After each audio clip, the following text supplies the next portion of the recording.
Hello everybody, good evening. My name is Vambo. Very happy to be here. The last time I was here, I thought I was here, but I was in Liechtenstein. Also starts with L. It's very interesting for me as a Berliner to be in countries like Luxembourg because you have a language which, for example, the Swiss people do not have. You know, you have Luxembourgish, yeah? And the Swiss people, our Swiss neighbors, they of course also have their own German-Swiss language, but I don't know why, but they don't want to have the Swiss language legally constructed as you do. And I've heard that there's a lot of things going on in the last years, discussing about democracy, discussing about participation. Almost 50% of people working here, living here, sharing things, labor and work, do not have a Luxembourg passport. So I think it's a very interesting time which we are in at the moment. And I'm very happy to discuss with you guys tonight, this evening, some ideas that I have, some experiments I made in the last years as an architect with tiny spaces. Who of you are here because you want to know how it is like to live in a tiny house? Who of you is interested in tiny house lifestyle? Please raise your hands so I can just know. All right. So, wow, interesting. It's more like this side here. Why are you here? It's more like, most of the people interested in tiny houses are on that side. Okay, well, interesting. Well, I think there is already a very small tiny house movement or scene in Luxembourg. Probably there are some 5, 6, 7 people who already have built a tiny house in France. In France, there's a huge tiny house scene. In Germany too. It's a movement which spreads all over the world since, I would say, since the real estate bubble in the US. It's a movement which started in California, actually the place where everything comes from, like, Apple and stuff, Google, Facebook, everything. Data problems, everything which looks good but makes a lot of problems comes from California, and so is the tiny house movement. It's everywhere in the world at the moment. It's especially in the post-industrial countries such as in Germany, Switzerland, in the Netherlands, Scandinavia, huge tiny house scene, but also in Asia. We have a tiny house scene in Thailand. I've seen some tiny houses. In Japan, there's a growing tiny house scene. So it's really a worldwide movement. And a lot of people ask me, what's the difference actually between a tiny house and a Bauwagen? How do you call Bauwagen in French or in Luxembourgish? Maybe Bauwagen? A goulot? Coulo? Roulotte. Oh, sorry. A roulotte. Yeah, it rolls. Why not? So what's the difference between a rouleau and roulotte and a tiny house? Well, you will see I've prepared something for you. It's a kind of like, summing up the experience that I made with the so-called Bauhaus Campus. When you put one tiny house on a parking lot, it's just a tiny house. But if you put 2 tiny houses next to each other, or 3, then that's the beginning of a village. And that's what I tried to do 2 years ago on an abandoned space from a museum called Bauhaus Archiv in Berlin. They have a garden which is not in use, and it's probably the same size as the parking lot here. And the director, she asked me to make a project there temporarily for 1 year, setting up a village, an utopian village. And this is how it looked like. enjoy it.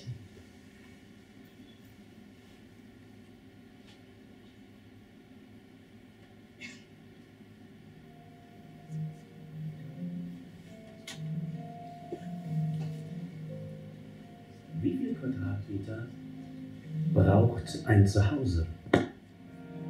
Nichts gar nichts zu sagen. Mich zu beschreiben mit einer magischen oder Kratzer davon nicht dran. Wie viel Quadratmeter braucht Musik? Bis ich zu wagen. Etwas in dir wird im Stein. Wie viel Raum braucht Gemeinschaft?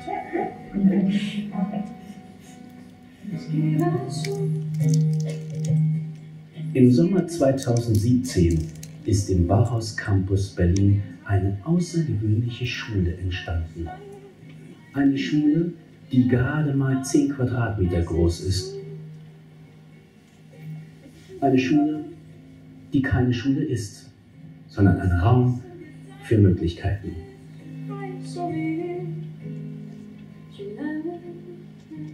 Wie viel Quadratmeter braucht Wissen? In diesem Raum haben wir uns viele Fragen gestellt. Wie viel Quadratmeter braucht Austausch?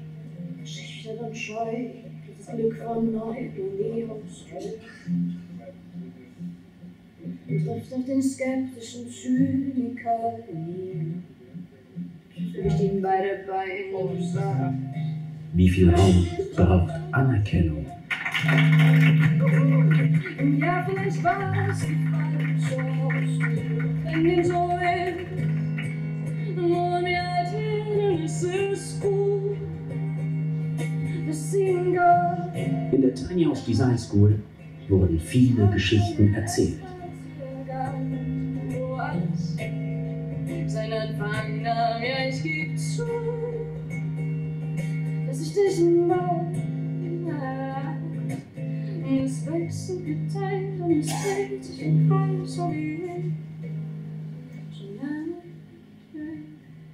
Die unterschiedlichen Perspektiven beizubringen. Es wurden viele Geschichten geschrieben. Und es wurden viele Geschichten geteilt. Doch es gibt eine Geschichte, die ist bislang noch nicht erzählt worden. Und diese Geschichte.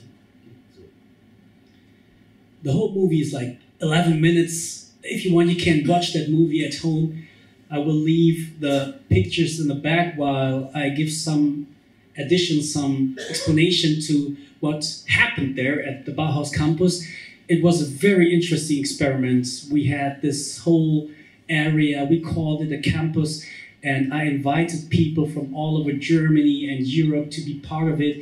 And there was just one condition. Actually, we had like 2 rules. As a curator, I set it up 2 reglements, and one is you're just allowed to be part of the Bauhaus Campus if you build your own house. You cannot just bring a house, you really have to build one, especially for that place. That was one rule. The second rule is you have to respect the sharing, caring principle that we have. Sharing, caring, what does it mean? I am a big fan of Peter Parker. Some of you may know him. He's not a real person. He's a fictional person. He's very famous under his alias name Spider-Man. And what I learned from Peter Parker is that with great powers, it comes great responsibility. So what I truly believe is if you have something, if you own something, if you have more money than others, if you have more space than others, if you have more tools than others, food, connections, networks, knowledge, data, whatever, time, if you have more than you need and more than others, you need to share it. Very simple. So we call the sharing, caring rule. Every tiny house must offer a shared space for the community, for the neighbors, for the society, but also contains a caring space, and the caring space is something which ordinary people in Germany would call Wohnung. The tiny houses do not function as a Wohnung or as a camper van, as a Reisemobil, as a, you know, this is not camping what we do. We try to figure out how we can live and perform so the society gets better. And the sharing caring rule was an experiment to find out what is able, what am I capable to do with just 10 square meters of space. So here you see the story of Bushayb and Mike, two refugees from Morocco who, I don't know why, they stranded at the Bauhaus Campus. They work in a pizzeria. He's a pizza chef, but he has no home, so he slept in the park. And I invited him to be part of the Bauhaus Campus, and he started to finish building this this tiny house, which we call the Tiny House Design School. Every tiny house has a name. So this is my friend Mamoun, who helps me translating, because Bushayb, he doesn't speak English and German, he speaks Arab. So the other guy sitting on the couch is a friend, a translator. And it was very interesting because at the end of having Bushayb and Mike, these two friends in our campus, at the end, they were offered to move into an apartment in a so-called, you know, WG. In English, you would say co-living. What's the English word for Wohngemeinschaft? Shared apartment, right? Yeah. So that was really that was a wonderful message. After you know 6 months of having them at the Bauhaus Campus, they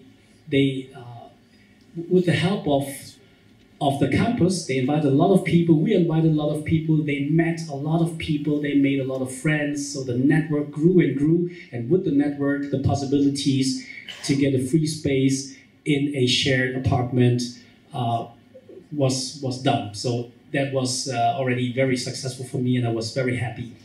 And this was the beginning of a company, a organization that I founded. I call it the Tiny Foundation. The Tiny Foundation is an NGO. It's a non-profit organization. And what we try to do is to find out ways, make plans, make designs, make floor plans, create master plans to develop sustainable neighborhoods. Maybe you can describe it like this. We call it social neighborhoods. You know, there's a difference between a nice area or a fancy area and a social neighborhood. The social neighborhood should be designed in a way that very diverse people can live together in a very dense space and still have fun together, although they're very, very different. At the Bauhaus Campus, I don't know if you can see that, but we had refugees there. We also had homeless people there, but most of the people who joined us were people from the middle class. Very ordinary middle class people. People who works for the ministry, people who works at the KPMG, which is a very, very well-known, how you call it, Beraterfirma, consulting, yeah, it's a consulting group, KPMG, and managers from KPMG that were part of the Bauhaus Campus. So it was really a very nice mix. And in the summertime, when we had this very long table in the middle, we were eating, cooking together, we had these so different kinds of people at one long table. It was really a very nice experience. And it's, you know, for 1 year, we lived that kind of utopia that John Lennon described in his song Imagine. So we knew that it was a temporary, that's why we could do it. If things are not temporary, you organize your time differently. You organize your money differently. If you know the party ends, then of course you have a different dynamic. I love that dynamic, I have to admit. I like it to know that things end. And probably that's no secret. I mean, everything ends, right? Our life ends, resources end. It's all like a big party, and why not? Why shouldn't we adapt the way how we do master planning in the real world the same way as we do it on a micro base at the Bauhaus Campus? Design the things in a way that they can end soon without leaving a too big footprint. After 1 year, we left the Bauhaus Campus without any traces. That's what I'm saying. The director is still hunting me because I left some wood there, but it was just a little. In general, I would say we were quite like, very good tenants, very good meter renters who took the space. We didn't pay money for that actually, and just left it, without destroying the ground. So that was the story of the Bauhaus Campus. And a lot of people asked me after then, is that the solution? I mean, should we all move into tiny houses? Should we all share our leisure time in the summer in the garden with managers from KPMG? Of course, this was just, like a long event. And the truth is, I don't think that tiny houses are an alternative to ordinary housing. And it's quite simple why. People are so different. There are tall people, there are small people, there are people who collect bags. These people are called women. I'm just kidding. I also know some male people who collect bags and shoes. You know what I mean? People are so different. People with long legs, of course, they need a longer bed and a higher kitchen desk. People are very small like I am. We don't need that big doors. So people are very, very different. And I don't think that a tiny house can match all the different needs that people have. But it would match the needs of a big amount of people in the world. And these people are called urban nomads. That's how I call them. These people, they don't like to stay in a room for a very long time. That's why they always go out in the cafe, work there with the laptops. They invented co-working. They love urban gardening. They love to travel. They love to be, part of the world and not part of an apartment. So for these people, probably tiny houses could be a match.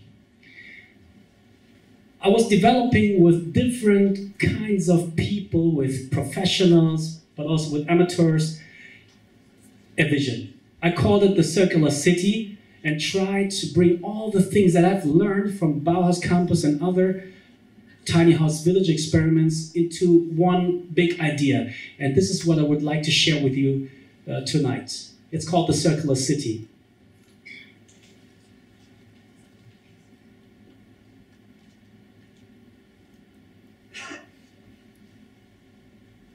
The Circular City is an idea.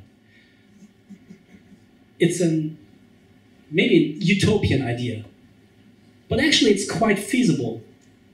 I'm very curious to know from you later, what do you think about it, if it's possible to do things like that or not? The big question for me as an architect and city planner is, what can we do that people don't commute that much? In Luxembourgish, or in your language, you have a very interesting word for that. Where I come from, this is really a very hard word. You call it Grenzgänger. A Grenzgänger in the GDR, DDR, someone who tried to get over the border got shot. And my parents, when they tried to get over the Mekong River in Laos to Thailand, they also got shot. So we were Grenzgänger, and this is something which is really, really lethal and very, very dangerous. I heard that like almost 50% of you are Grenzgängers. People have to, to come in and get out all the time. Moving all the time, commuting is the key word. And actually commuting is one of the big challenges that we have globally.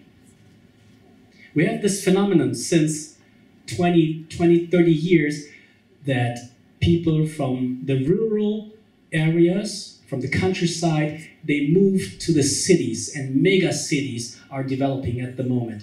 And there's no way, or we don't see that there's a way how to turn this back.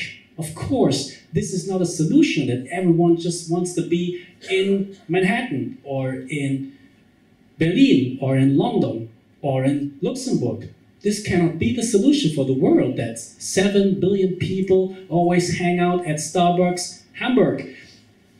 What can we do to, to organize, to reorganize population?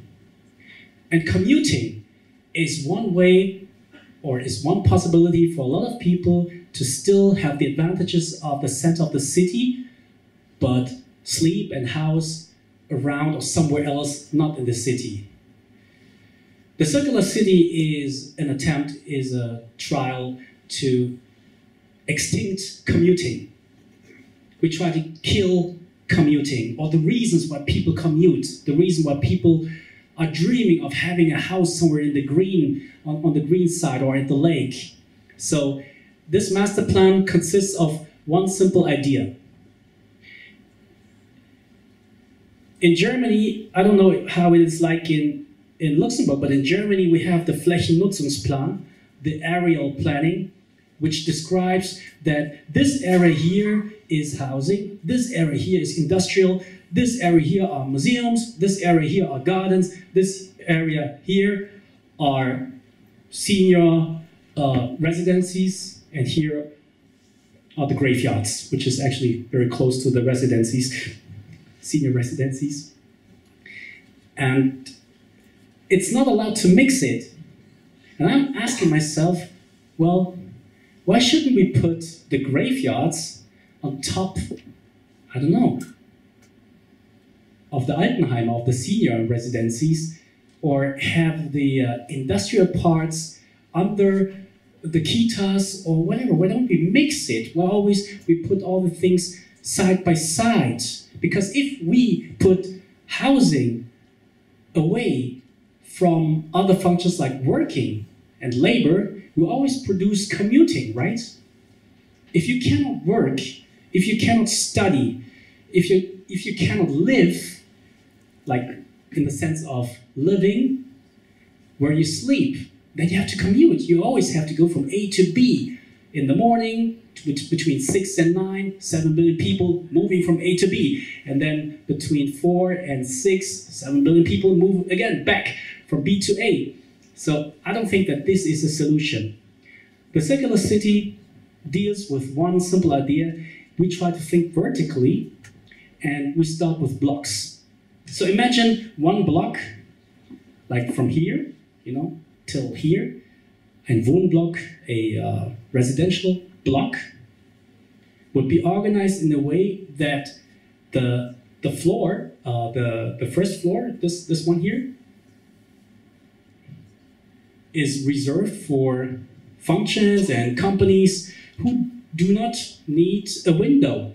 There are so many companies and so many functions that do not need a window, like shopping malls, or a lot of industrial parts do not need a window. Museums, they hate windows. You see auditoriums like this, no windows, they don't like windows. So there are a lot of functions that do not need no window.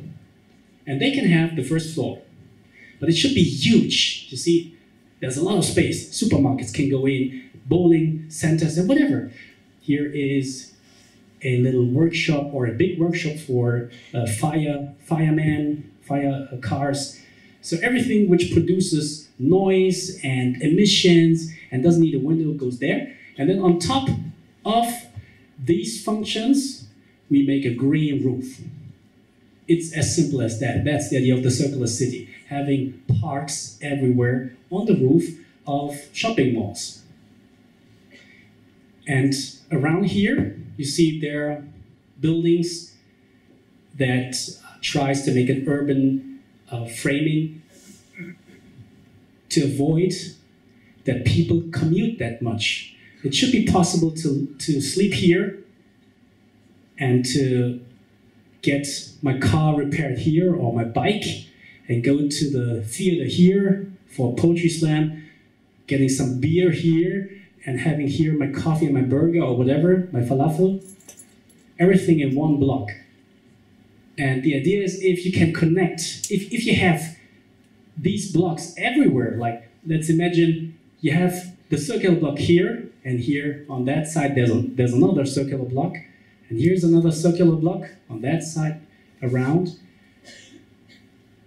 The roof is always like 6 meters high, so you have the industrial possibilities in the first floor. If every quarter makes this circular block, we could connect them with these bridges, right? So the bridges, they could offer a completely new level of a sense of neighborhood. This is a place, you know, where I could browse the city, where I can walk around, where I can go jogging, running the marathon actually without, you know, without getting hit by a car or standing at a red traffic light. It's a completely new way to experience the city. And all the companies like IKEA, Starbucks, and whatever, the supermarkets, who needs the space in the center of the city, they're happy because they can attract employees to go there to work, because we all know that there's a war of talents out there. All the big companies, they have problems in finding young people to get them to work for the company. I've developed some housing types. In German we say Typenhäuser. I don't know if this is the right term in English, housing types, but you understand what I mean, right? To get this real, I mean, you know, a circular city or a circular block like that is nothing new. Of course, there are already blocks on which you have a green roof and so on. This is nothing new. The new thing about that idea is that we try to offer affordable housing. It should be not everywhere, but there should be cheap apartments included in that area. And that's a challenging part, because once you do a project like this with different kinds of facades, probably the rent will be very high because it needs a lot of extra planning, right? Also the roof planning and all the different kinds of situation in that block needs extra planning. And extra planning means extra charges, extra money, means the rent is not very low in that kind of area. Is this a concept for gated communities? No. I truly believe that it's very important to have a block like this, very diverse. You should have here different kinds of people like we had in the Bauhaus Campus. Homeless people, drug addicts, refugees, managers from KPMG, teachers, pupils, also some dead bodies. Maybe we should have a graveyard included there in the garden, in the roof garden. It should be very diverse. And you only can make low rent housing if you think in modular planning. That's why I'm so interested in standardization and modular planning, in Typenhäuser, in type houses. I would like to show you some type houses. It's a lot. That's why I would like just briefly to make a sneak preview to these different kinds of type houses.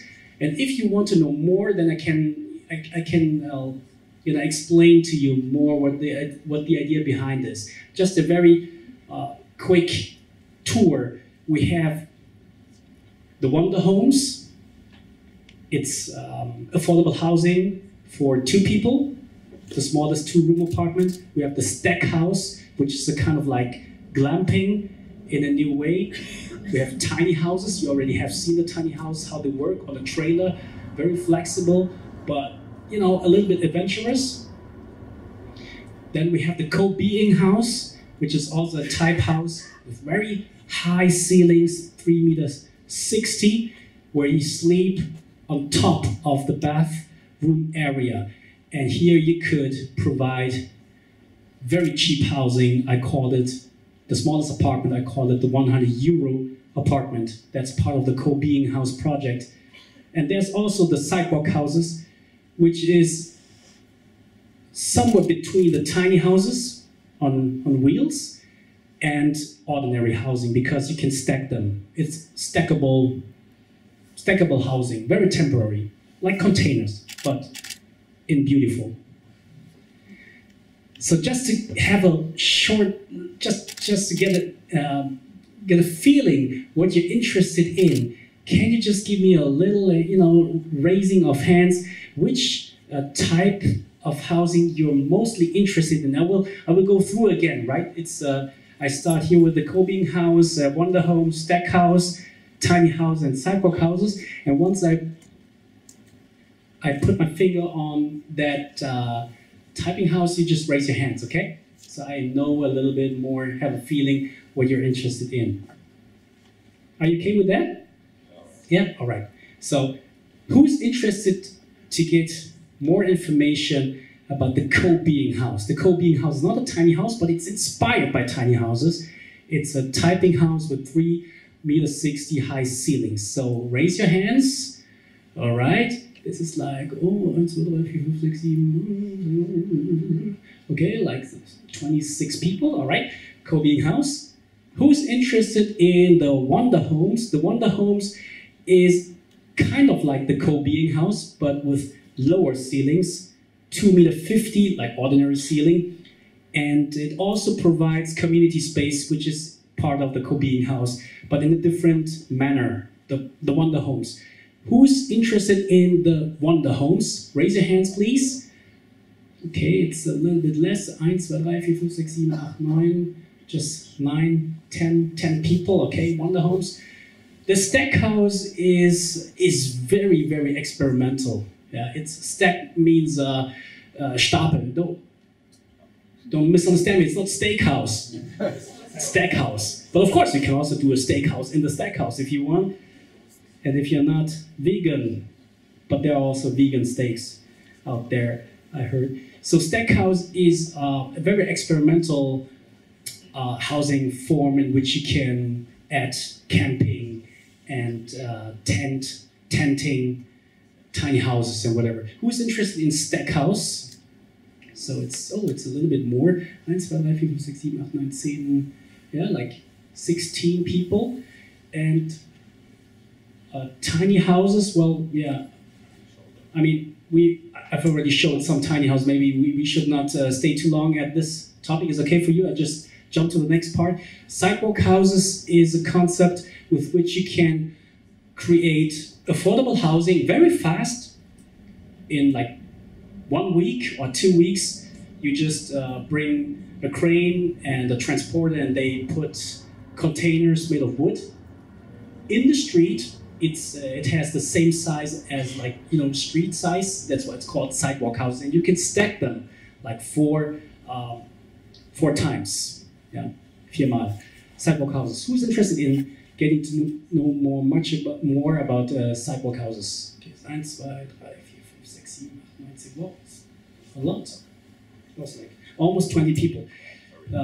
Well, okay, I will go through all these typing houses, and at the Kobi House, I will spend more time than the others. Is that okay for you? And this presentation is online, so if you're interested in learning more, you can just go on the website and get some deep information, right? Okay, so let's start with the Kobi House. Well, actually, this is how the Highline bridges could look like. Have you been to Manhattan in New York? This is where I copied the idea. Very simple idea. Railway bridges, abandoned railway bridges, which are not in use anymore. The tiny house villages. You've already seen some pictures of that. That's funny. That's the last, or that's one of the last tiny house villages I've curated. This is actually Do you know where this is? This place here? This is not the garden of the Bauhaus Museum. Can you see it, where this is?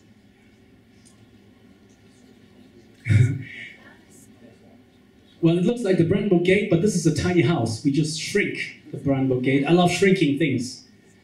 Like, you know, the Bauhaus will also shrink the Bauhaus, make it small, put it on trailer, and also the Brandenburg Gate. This is the parking lot of IKEA. IKEA Parkplatz. IKEA called me one year ago, and they said that they have an area on their parking lot which is not in use. And they truly wanted to do a homeless project, you know, to house homeless people on the parking lot of IKEA. That was really, really exciting. And that's what we did. I came there with my tiny houses and we parked there and tried to, you know, put them in a way that it looks a little bit like a village, having a square in the middle or a street.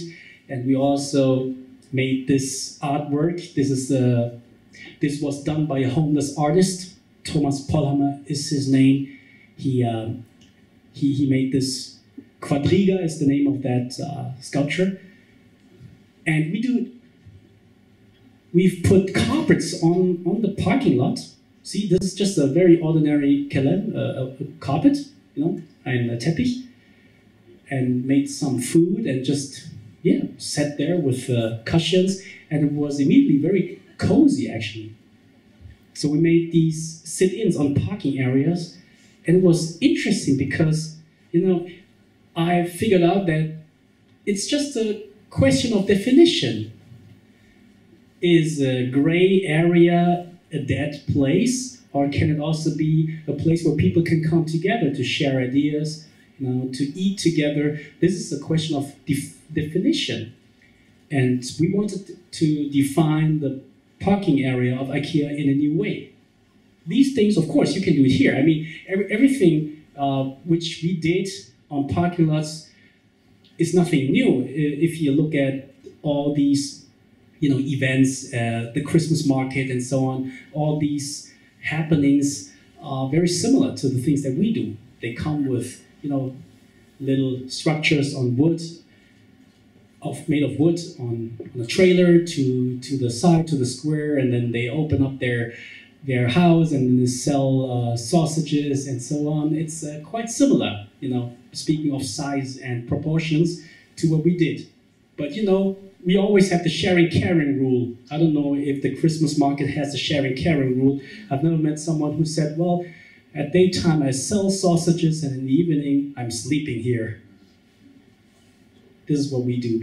And in the inside it looks like that. So probably if you look at the pictures, you will recognize that there's a difference between Bauwagen and tiny houses. Tiny houses are houses. There are no, this sind keine Wagen. There are no cars, they are houses, and are built like houses.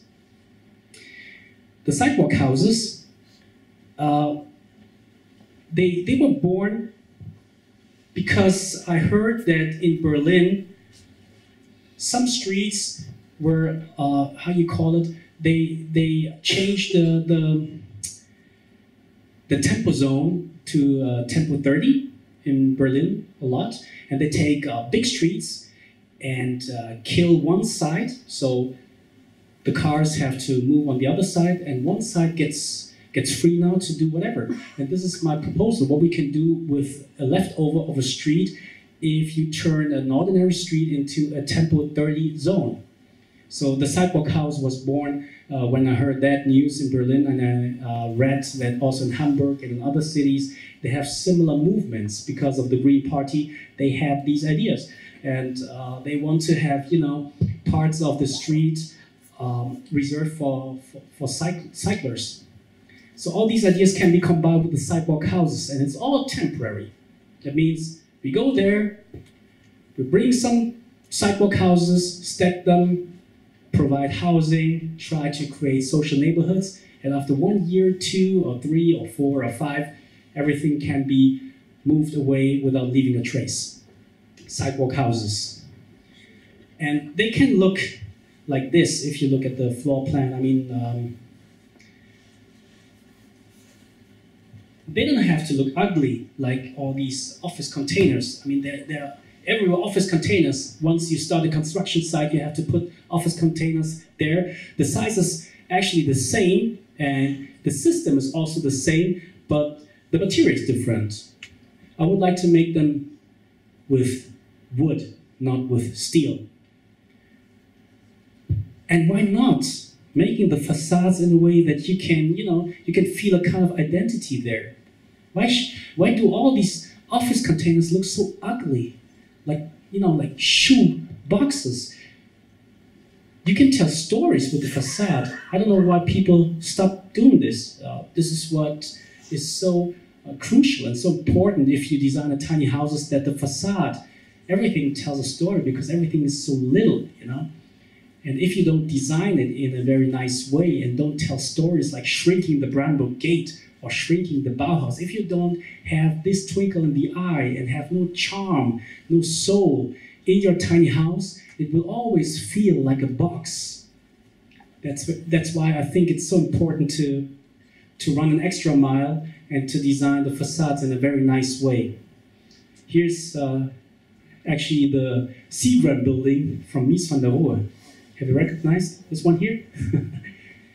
This is the staircase house. This is also the staircase house. That's why it's taller than the others, because you have to go up and on the roof. And the staircase house doesn't really need windows. That's why we are very free, to design the windows and the facade as the way we want. So this is, a way how to tell stories with these facades. The Spec House actually is a shelf where you can put your boxes, your houses, your camping vans inside.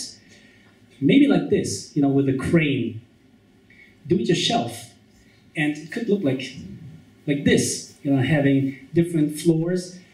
Maybe here you have some Greenpeace activists who want to live in an igloo. So he comes with the igloo.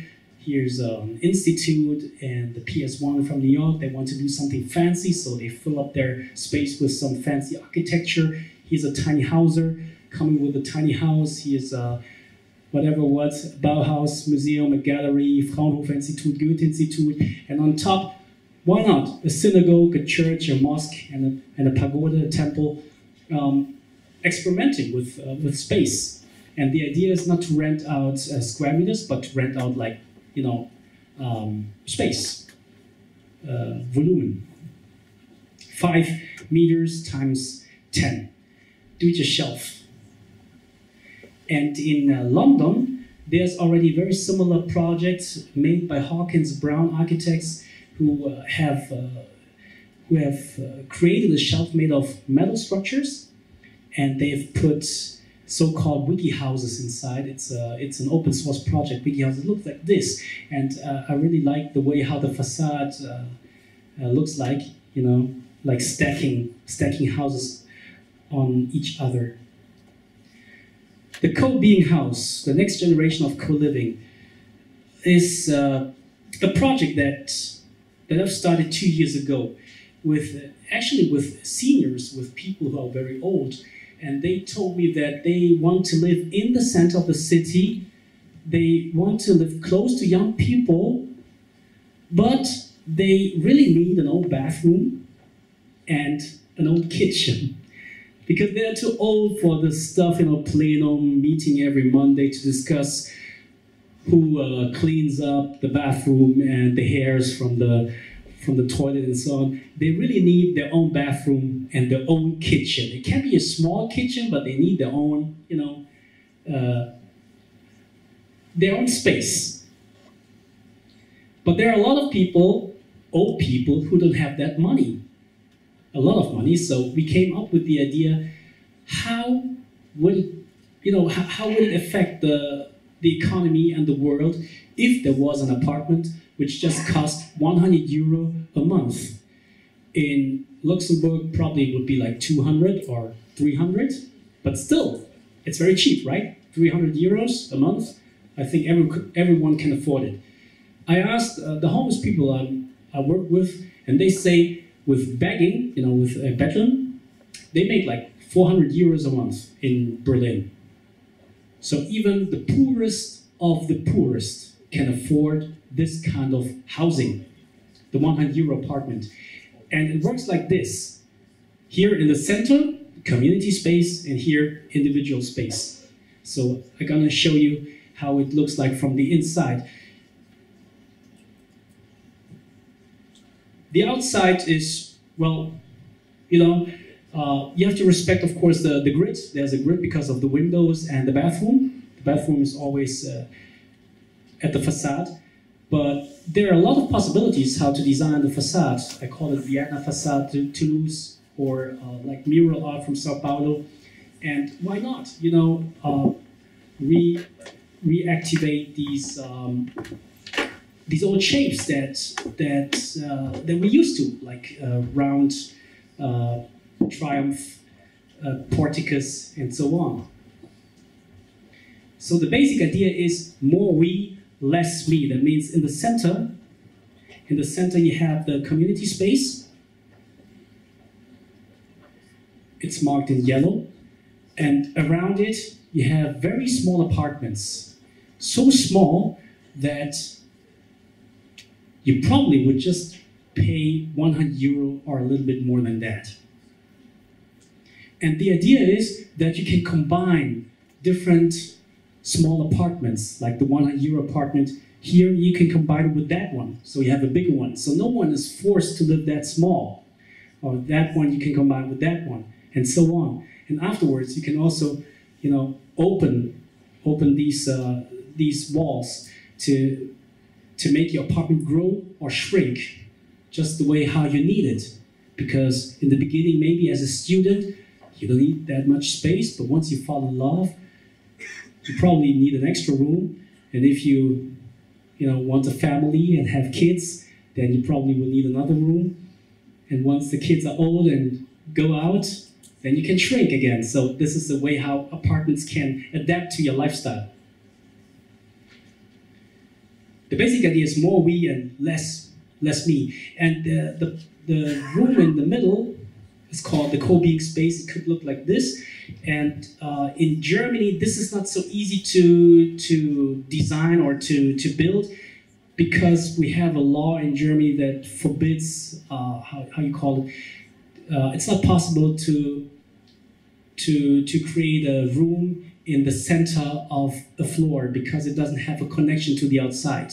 You see, these windows here, the doors and the windows here, they're not connected to the outside, they are connected to the €100 apartments.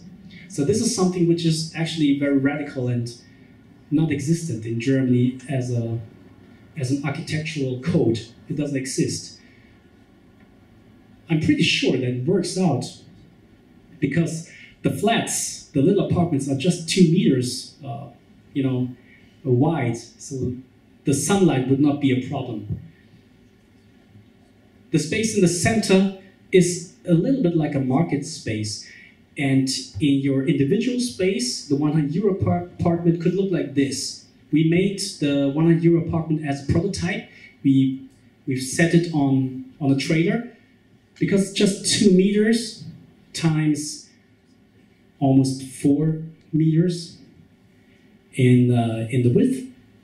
And there was a sponsor, a real estate company, Hilfswerksiedlung, who financed the prototype, and we wanted to figure out if it's possible to live on 7 square meters.